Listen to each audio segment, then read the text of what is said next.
ಕಲಬುರಗಿ ಶರಣಬಸವೇಶ್ವರ ಸಂಸ್ಥಾನದಲ್ಲಿ ಪತ್ರಕರ್ತರಿಂದ ಅನ್ನಸಂತರ್ಪಣೆ. ಕಲ್ಯಾಣ ಕರ್ನಾಟಕ ಕಾರ್ಯನಿರತ ಪತ್ರಕರ್ತರ ಸಂಘದ ವತಿಯಿಂದ ನಗರದ ಆರಾಧ್ಯ ದೈವ ಶರಣಬಸವೇಶ್ವರ ಸಂಸ್ಥಾನದ ಆವರಣದಲ್ಲಿ ಇಂದು ಅನ್ನಸಂತರ್ಪಣೆ ಕಾರ್ಯಕ್ರಮ ನಡೆಯಿತು. ಸಂಘದ ಸಂಸ್ಥಾಪಕ ಹಾಗೂ ರಾಜ್ಯಾಧ್ಯಕ್ಷ ಮಲ್ಲಿಕಾರ್ಜುನ್ ಪಗಡಿ ಅವರು ಚಾಲನೆ ನೀಡಿದರು. ಈ ಕಾರ್ಯಕ್ರಮದಲ್ಲಿ ಅನಾಥರು, ವೃದ್ಧರು ಮತ್ತು ಬಡ ಕುಟುಂಬಗಳಿಗೆ ಸೇರಿದಂತೆ ಬಂದ ಭಕ್ತಾದಿಗಳಿಗೆ ಪ್ರಸಾದ ವಿತರಿಸಲಾಯಿತು. ಒಬ್ಬ ಪತ್ರಕರ್ತನು ಮನಸ್ಸು ಮಾಡಿದರೆ ಸಮಾಜಕ್ಕಾಗಿ ಬಹುಮುಖ ಬದಲಾವಣೆ ತರಬಹುದು. ಮುಂದಿನ ದಿನಗಳಲ್ಲಿ ರಾಜ್ಯಾದ್ಯಂತ ಸಮಾಜಮುಖಿ ಕಾರ್ಯಕ್ರಮಗಳನ್ನು ನಡೆಸುತ್ತೇವೆ ಎಂದು ಅವರು ತಿಳಿಸಿದರು. ಪತ್ರಕರ್ತರು, ಸ್ವಯಂ ಸೇವಕರು ಮತ್ತು ಸ್ಥಳೀಯರು ಸೇರಿ ಕಾರ್ಯಕ್ರಮವನ್ನ ಯಶಸ್ವಿಗೊಳಿಸಿದರು. ಈ ಪ್ರಯತ್ನ ಸಮಾಜ ಸೇವೆಯಲ್ಲಿ ಪತ್ರಕರ್ತರ ನೈತಿಕ ಹೊಣೆಗಾರಿಕೆಯನ್ನ ಹಿರಿದಾಗಿ ತೋರಿಸಿತು.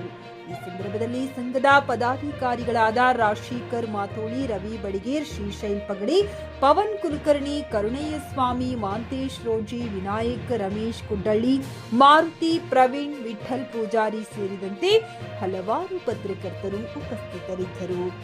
ಸೈಫುಲ್ ಮುಲ್ಲಾ, ಚಿಕಿ ನ್ಯೂಸ್ ಕನ್ನಡ, ಅಫಜಲಪುರ. ರಾಜ್ಯಾದ್ಯಂತ ಯಾವ ರೀತಿ ನಮ್ಮನ್ನ ಸ್ಪಂದನೆ ನೀಡ್ತಾ ಇದ್ದಾರೆ ಅಂತಂದ್ರೆ, ನಮ್ಮ ಸಂಘದಲ್ಲಿ ಬೇರೆ ಬೇರೆ ಜಿಲ್ಲೆಯಿಂದ ಕೇವಲ ಕಲ್ಯಾಣ ಕರ್ನಾಟಕಕ್ಕೆ ಮಾತ್ರ ಸೀಮಿತ ಅಲ್ಲ, ಬೆಳಗಾವಿ, ಗುಲ್ಬರ್ಗ, ಯಾದಗಿರಿ, ರಾಯಚೂರು, ಬಳ್ಳಾರಿ, ಕೊಪ್ಪಳ ಎಲ್ಲ ಇಡೀ ರಾಜ್ಯದ ಪ್ರತಿಯೊಬ್ಬ ಸ್ವಾಭಿಮಾನಿ ಪತ್ರಕರ್ತನಿಗೆ ಈ ಸಂದರ್ಭದಲ್ಲಿ ಕರೆಯನ್ನು ನೀಡ್ತಾ ಇದ್ದೇನೆ. ನೀವು ನಮ್ಮ ಸಂಘದ ಸದಸ್ಯರಾದ್ರೆ ಸಾಕಷ್ಟು ತುಂಬಾ ಖುಷಿ ಆಗುತ್ತೆ. ಆದ್ರೆ ನೀವು ಬರದೇ ಇದ್ರೂ ಪರವಾಗಿಲ್ಲ, ನೀವು ನಮ್ಮ ಪತ್ರಕರ್ತರು, ನೀವು ಸಮಸ್ಯೆ ಅನುಭವಿಸಿದಾಗ ನಾವು ನಿಮ್ಮೊಂದಿಗೆ ಇರ್ತೇವೆ ಎನ್ನುವ ಒಂದು ಭರವಸೆಯನ್ನ ನೀಡ್ತೇನೆ. ಈಗ ಏನು ನಾವು ಈ ಕಾರ್ಯಕ್ಕೆ ಚಾಲನೆ ನೀಡಿ ಅನ್ನ ಸಂತರ್ಪಣೆಯನ್ನು ಮಾಡೋದಕ್ಕೆ ಚಾಲನೆಯನ್ನು ನೀಡಿದ್ದೀವಿ. ಇದೊಂದು ಒಳ್ಳೆ ರೀತಿಯಲ್ಲಿ ಶರಣಬಸವೇಶ್ವರರು ನಮ್ಮ ಮೇಲೆ ಆಶೀರ್ವಾದ ಇರಲಿ, ಒಳ್ಳೆ ಕೆಲಸಕ್ಕೆ ಅವರು ನಮ್ಮನ್ನು ಬೆಂಬಲಿಸ್ತಾರೆ ಅನ್ನೋ ಒಂದು ಆತ್ಮವಿಶ್ವಾಸದೊಂದಿಗೆ ಈ ಒಂದು ಕಾರ್ಯಕ್ಕೆ ಚಾಲನೆಯನ್ನು ನೀಡ್ತೇವೆ. ಮುಂದಿನ ದಿನಗಳಲ್ಲಿ ಹೆಚ್ಚೆಚ್ಚು ಸೇವಾ ಕಾರ್ಯಗಳನ್ನ ಕೇವಲ ಪತ್ರಕರ್ತರಿಗೆ ಸೀಮಿತ ಅಲ್ಲದೆ ಸಾರ್ವಜನಿಕರಿಗೂ ಕೂಡ ನಾವು ನೀಡುವ ಪ್ರಯತ್ನವನ್ನ ಮಾಡ್ತೇವೆ ಅಂತ ಸಂದರ್ಭದಲ್ಲಿ ಹೇಳೋದಕ್ಕೆ ಪ್ರಯತ್ನ ಮಾಡಿ. ಬಹಳ ಸಿಂಪಲ್ ಆಗಿ ಹೇಳ್ತಿದ್ದೀನಿ ಕೇಳಿ. ನಾವು ಸರ್ಕಾರವನ್ನ ನೆಚ್ಚಿಕೊಂಡು ಕೂತಿಲ್ಲ ಪತ್ರಕರ್ತರು. ನಾವು ಮತ್ತೊಬ್ಬರ ಸಮಸ್ಯೆಯನ್ನ ತೋರಿಸುವುದು ಗೊತ್ತು, ಅದ್ರ ಪರವಾಗಿ ಕೆಲಸ ಮಾಡೋದು ಗೊತ್ತು, ನಮಗೆ ಕೆಲಸ ಮಾಡೋದು ಗೊತ್ತು. ಅದಕ್ಕೆ ಮುಂಚೆನೆ ಹೇಳ್ತಿದ್ದೀನಿ, ಸರ್ಕಾರ ನಮಗೆ ವಿಮೆ ಮಾಡುತ್ತೋ, ಬಿಸ್ನೆಸ್ ಕೊಡುತ್ತೋ, ದುಡ್ಡು ಕೊಡುತ್ತೋ, ಅದ್ರ ಮೇಲೆ ನಮಗೆ ಎಕ್ಸ್ಪೆಕ್ಟೇಷನ್ ಇಲ್ಲ. ಆದ್ರೆ ಹೋರಾಟ ಮಾತ್ರ ಇರುತ್ತೆ. ಆದ್ರೆ ಅದಕ್ಕೂ ಮುಂಚೆ ನಾವೇನ್ ಹೇಳ್ತಾ ಇದ್ರಿ, ನಿಮ್ಮ ಲೈಫ್ ಅಥವಾ ನಿಮ್ಗೆ ಏನಾದ್ರೂ ಸಮಸ್ಯೆ ಆದ್ರೆ ನಿಮ್ಮ ಹಿಂದಿರ್ತಕ್ಕಂಥ ಏನು ಕುಟುಂಬ ಇದೆ, ಆ ಕುಟುಂಬಕ್ಕೆ 10 ಲಕ್ಷ ರೂಪಾಯಿ ನಾವೇ ವಿಮೆಯನ್ನ ಘೋಷಣೆ ಮಾಡಿದ್ದೇವೆ. ನೀವು ಸುರಕ್ಷಿತವಾಗಿದ್ದೀರಿ.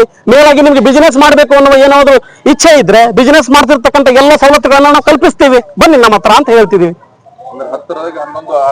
ಇಲ್ಲ, ಬೇರೆ ಸಂಘಟನೆದವರು ಇಲ್ಲಿ ತನಕ ಅವರಿಗೂ ಒಂದು ಹೇಳ್ತೀನಿ ನಾನು, ಸರ್ ನೀವು 100 ವರ್ಷದಿಂದ ಅಧಿಕಾರದಲ್ಲಿ ಘೂಟೆ ಕಟ್ಕೊಂಡು ಕೂತಿದ್ದೀವಿ ಪತ್ರಕರ್ತರ ಸಂಘದಲ್ಲಿ. ಇಲ್ಲಿ ತನಕ ನೀವು ಪತ್ರಕರ್ತರ ಅಭಿವೃದ್ಧಿಗೆ ಏನ್ ಮಾಡಿದ್ದೀರಿ ಅನ್ನೋ ಉತ್ತರ ಕೊಡ್ಬೇಕು ಸರ್ ನೀವು ಮೊದಲೇದಾಗಿ. ಅಥವಾ ನೀವು ಅಧಿಕಾರದಲ್ಲಿ ಇದ್ದಿರ್ತಕ್ಕಂಥ ಸಂದರ್ಭದಲ್ಲಿ ಸಾರ್ವಜನಿಕರ ಅಭಿವೃದ್ಧಿಗಾಗಿ ಏನ್ ಮಾಡಿದ್ದೀರಿ ಅಂತ ನಾವು ಸ್ಪಷ್ಟತೆ ನೀಡಬೇಕು. ನೀವು ನೀಡಿಲ್ಲ ಅಂತಂದ್ರೆ ಹಿಂದೆ ಆಗಿರ್ತಕ್ಕಂಥದ್ದು ಹೋಯ್ತು. ಮುಂದೆ ನಾವು ನಿಮಗೆ ನೇರವಾಗಿ ಪ್ರಶ್ನೆ ಕೇಳ್ತೇವೆ.